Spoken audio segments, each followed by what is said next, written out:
দেশ ও রাজ্যের সাড়া ফেলা সেরা খবরের ঝলক জানাবো আজকের বাছাই করা গুরুত্বপূর্ণ তাজা খবর। শুরুতেই শিরোনাম।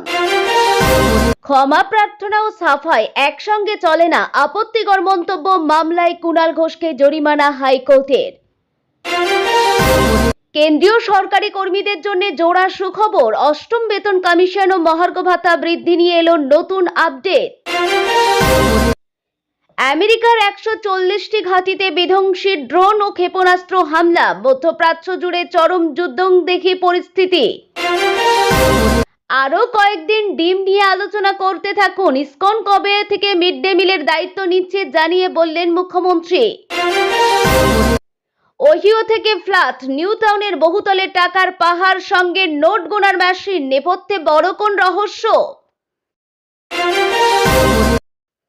আসছি বিস্তারিত খবরে। অবসরপ্রাপ্ত বিচারপতি বিশ্বজিৎ বসুর বিরুদ্ধে আপত্তিকর মন্তব্য করার দায়ে কলকাতা হাইকোর্টের বিশেষ বেঞ্চের ভৎসনার মুখে পড়লেন বিধায়ক কুণাল ঘোষ। শতপ্রণোদিত আদালত অবমাননার এই মামলায় কুণালকে 2000 টাকা জরিমানার নির্দেশ দিয়েছে হাইকোর্ট। পাশাপাশি 4 সপ্তাহের মধ্যে এই জরিমানা জমা না দিলে 3 দিনের কারাবাসের নির্দেশও দেওয়া হয়েছে। সোমবার বিচারপতি অরিজিৎ বন্দ্যোপাধ্যায়, বিচারপতি সব্যসাচী ভট্টাচার্য এবং বিচারপতি রাজর্ষি ভরদ্বাজের বিশেষ বেঞ্চে মামলার শুনানি ছিল। শুনানির সময় কুণাল ঘোষের তরফে দাবি করা হয় তিনি ওই ঘটনার সময় উপস্থিত ছিলেন না এবং আদালতকে অসম্মান করার কোনো উদ্দেশ্যেই তার ছিল না। তবুও আদালত যদি তার মন্তব্যে আঘাত পেয়ে থাকে তবে তিনি নিঃশর্ত ক্ষমা প্রার্থী। এই প্রেক্ষিতেই আদালতের পর্যবেক্ষণ অত্যন্ত গুরুত্বপূর্ণ। বেঞ্চ স্পষ্ট জানিয়ে দেয়, আদালত অবমাননার মামলায় ক্ষমা প্রার্থনা এবং নিজের বক্তব্যের পক্ষে সাফাই, এই দুটি বিষয় একসঙ্গে চলতে পারে না। আদালত মনে করছে কুণাল একদিকে ক্ষমা চেয়েছেন, আবার অন্যদিকে নিজের বক্তব্যকে সঠিক বলে প্রতিষ্ঠা করার চেষ্টা করেছেন। তাই তার এই ক্ষমা প্রার্থনা আন্তরিক নয় এবং তা গ্রহণযোগ্য হতে পারে না। আদালত জানিয়েছে, কুণাল ঘটনাস্থলে না থাকলেও সংবাদ মাধ্যমে তার মন্তব্য বিচারপতির নিরপেক্ষতা ও বিচার ব্যবস্থার স্বাধীনতার উপর সরাসরি আঘাত করেছে।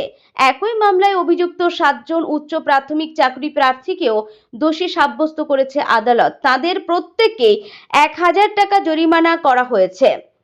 তবে দীর্ঘদিনের বঞ্চনা ও মানসিক হতাশার কথা বিবেচনা করে তাদের ক্ষেত্রে কিছুটা নমনীয় মনোভাব দেখিয়েছে আদালত। উল্লেখ্য যে গত বছরের এপ্রিল মাসে উচ্চ প্রাথমিক নিয়োগ সংক্রান্ত মামলার শুনানিকালে হাইকোর্ট চত্বরে বিক্ষোভ প্রদর্শন ও বিচারপতি বিশ্বজিৎ বসুর বিরুদ্ধে স্লোগান তোলার ঘটনা ঘটে। সেই সময় কুণাল ঘোষ সংবাদ মাধ্যমে বিচারপতির নিরপেক্ষতা নিয়ে প্রশ্ন তোলেন এবং আইনজীবীদের বিরুদ্ধে আর্থিক লেনদেনের অভিযোগ করেন। এই ঘটনায় বিচার ব্যবস্থার ভাবমূর্তি ক্ষুণ্ণ হওয়ায় অভিযোগের শতপ্রণোদিত মামলা দায়ের করে হাইকোর্টের প্রধান বিচারপতির গঠিত বিশেষ বেঞ্চ।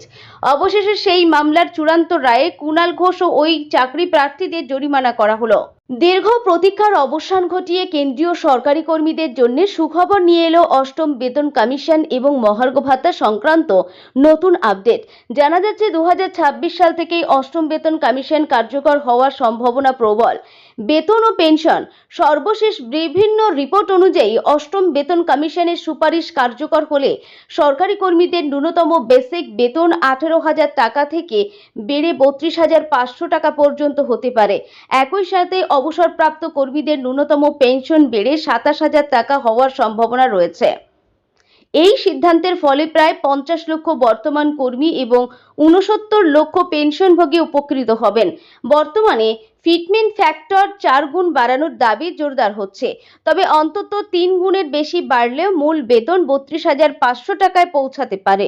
নিয়ম অনুযায়ী 2026 সালের 1 জানুয়ারি থেকে এটি কার্যকর হওয়ার কথা এবং 2027 সালের মাঝামাঝি নাগাদ কর্মীরা বকেয়া এরিয়া সহ বর্ধিত টাকা হাতে পেতে পারেন। বেতন কমিশনের পাশাপাশি আরও একটি খুশির খবর হলো ডিএ বৃদ্ধি। সর্বভারতীয় ভোক্তা মূল্য সূচক অনুযায়ী চলতি বছরের আগস্ট মাস থেকে কেন্দ্রীয় কর্মীদের মহার্ঘ ভাতা 3% পর্যন্ত বাড়তে পারে। এপ্রিল পর্যন্ত প্রাপ্ত তথ্য মুদ্রাস্ফীতির হার বিশ্লেষণ করে এই 3% বৃদ্ধির সম্ভাবনা তৈরি হয়েছে। কেন্দ্রীয় সরকারি কর্মীদের জন্য এই জোড়া সুখবর বড় স্বস্তির বার্তা নিয়ে এসেছে। হরমুজ প্রণালীতে ভারতীয় নাবিকবাহী জাহাজে ইরানের হামলাকে কেন্দ্র করে মধ্যপ্রাচ্যে নতুন করে তীব্র যুদ্ধ শুরু হয়েছে। রবিবার আমেরিকার বাহিনী ইরানের কেশম, সিরিক, বন্দর আব্বাস ও বুশেহর সহ 140টি এলাকায় ভয়াবহ ড্রোন ও ক্ষেপণাস্ত্র হামলা চালায়।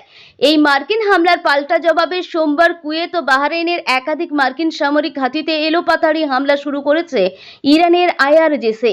তেহরানের এই বিধ্বংসী হামলায় মধ্যপ্রাচ্যে আমেরিকার প্যাট্রিয়ট ক্ষেপণাস্ত্র ব্যবস্থা, গোলাবারুদের ডিপো, রাডার ব্যবস্থা এবং ড্রোন অবকাঠামো কার্যত সম্পূর্ণ ধ্বংস হয়ে গেছে। ইরানের এই প্রত্যাঘাত কুয়েত ও বাহরাইনের পাশাপাশি কাতার, ওমান এবং জর্ডানের মার্কিন ঘাঁটিতেও ছড়িয়ে পড়েছে।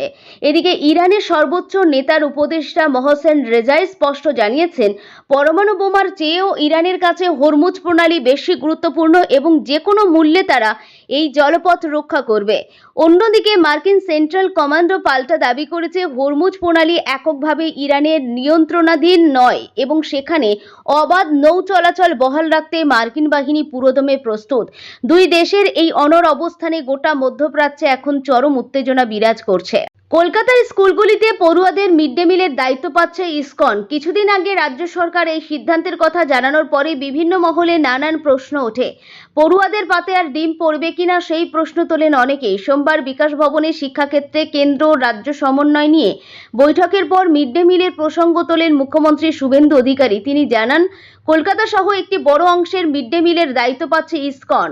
1 আগস্ট থেকে মিড ডে মিল বিতরণ শুরু করবে তারা। পড়ুয়াদের পাতে আর ডিম পড়বে কিনা সেই প্রশ্ন জিইয়ে রেখে মুখ্যমন্ত্রী বললেন, আরও কয়েকদিন আলোচনা করুন। 1 আগস্ট থেকে মিড ডে মিলের দায়িত্ব শুধু ইসকনকে দেওয়া নয়, পিএম পোষণ প্রকল্পের অধীনে প্রাথমিক ও প্রাথমিক স্তরের শিক্ষার্থীদের দৈনিক রান্নার খরচেও বরাদ্দ বাড়ালো রাজ্য। এই নিয়ে এক্স হ্যান্ডেলে মুখ্যমন্ত্রী জানিয়েছেন, পশ্চিমবঙ্গ সরকার সরকারি স্বাস্থ্যকেন্দ্র ও বিদ্যালয়গুলিতে আয়োজিত খাবারের পুষ্টি ও মান উন্নয়নের লক্ষ্যে অত্যন্ত গুরুত্বপূর্ণ, যুগান্তকারী ও জনমুখী সিদ্ধান্ত গ্রহণ করেছে। তিনি জানান, সরকারি স্বাস্থ্যকেন্দ্রগুলিতে চিকিৎসাধীন রোগীদের জন্য দৈনিক ডায়েটের খরচ 56 টাকা 64 পয়সা বাড়িয়ে 110 টাকা করা হয়েছে। আগামী 1 আগস্ট থেকে হাসপাতালে চিকিৎসাধীন রোগীরা উন্নতমানের সুষম আহার পাবেন।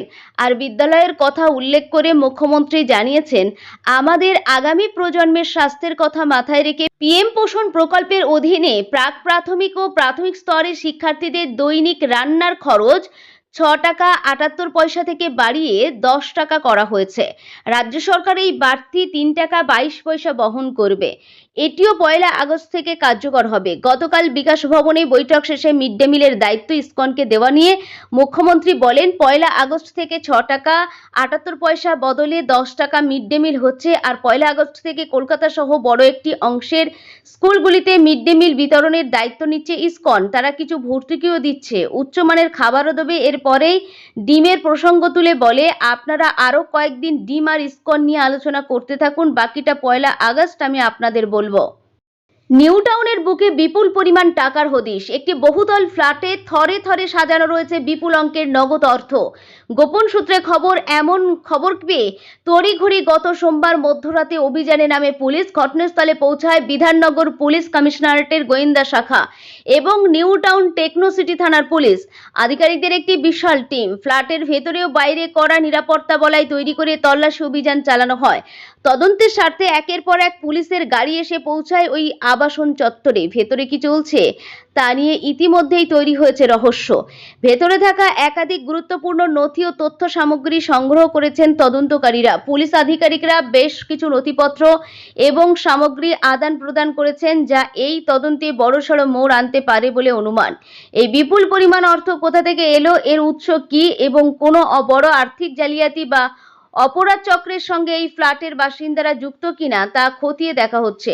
সময়ের সঙ্গে সঙ্গে এই অভিযানের আরও চাঞ্চল্যকর তথ্য সামনে আসবে বলে মনে করা হচ্ছে।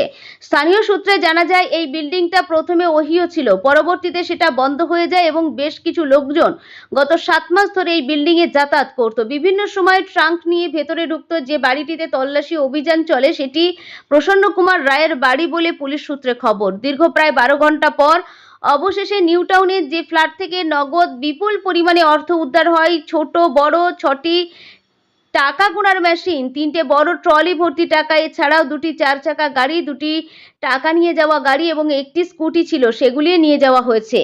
এই ফ্ল্যাটের মধ্যে থেকে 6 জন পুরুষ ও 1 জন মহিলাকে গ্রেপ্তার করে নিয়ে যাওয়া হয়। প্রায় 2 কোটি টাকার বেশি উদ্ধার হয়েছে। এই ঘটনায় উঠছে একাধিক প্রশ্ন। পুলিশ সূত্রে খবর, কল সেন্টারের আড়ালে টাকা হাওলার মাধ্যমে পাচার করা হতো কি? বিভিন্ন জায়গা থেকে টাকা কালেকশন করে এই বাড়িতেই গোনা হতো। উদ্ধার হওয়ার টাকা, টাকা গোনার মেশিন ও টাকা নিয়ে যাওয়ার গাড়ি দেখে এমনটাই অনুমান। উদ্ধার হওয়া টাকা নিয়ে যাওয়ার গাড়ি করে টাকা কোথায় নিয়ে যাওয়া হতো, কোথা থেকে টাকা আনা হতো, খতিয়ে দেখা হচ্ছে।